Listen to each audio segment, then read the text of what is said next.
Australia পুরো একটা বিচ্ছিন্ন মহাদেশ। অস্ট্রেলিয়াকে প্রায় বলা হয় the country in the down under.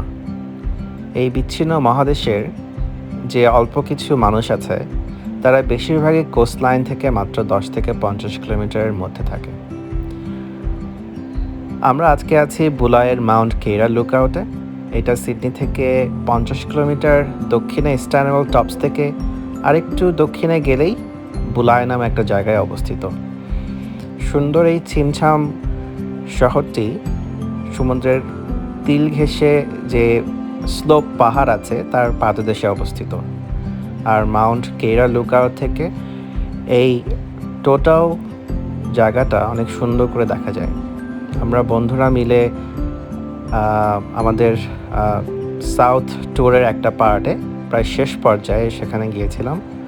And you can see এই লুকআউট থেকে আসলে সমস্ত স্লোপ এবং সমস্ত জায়গাটা একটা সুন্দর ভিউ পাওয়া যাচ্ছে, কানো বাদসা ভিউ।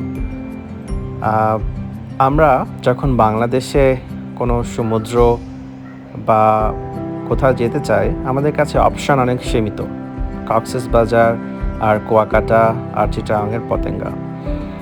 সো বাংলাদেশের দক্ষিণবঙ্গের কোনো মানুষ যদি সমুদ্র দেখতে চায়, তাকে হয় বাসে করে 10 থেকে 15 ঘন্টা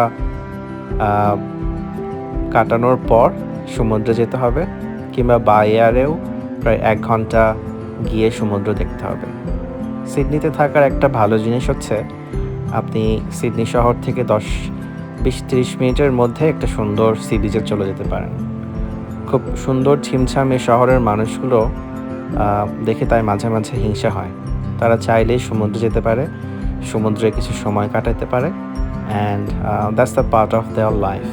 এই কারণে অস্ট্রেলিয়ার মহাদেশের ভেতরে বলতে গেলে কিছুই নেই, সব কিছুই সমুদ্রের তীর ঘেঁষে এই ছোট ছোট শহরগুলোতে মানুষের আবাস, এবং এটাই হলো অস্ট্রেলিয়া। তো হোপফুলি আপনাদের আজকের এই ভিডিওটি ভালো লেগেছে। আমরা বন্ধুরা মিলে এরকম জায়গাটাকে অনেক উপভোগ করলাম, অ্যান্ড আপনাদেরও আমন্ত্রণ রইল এখানে আসার।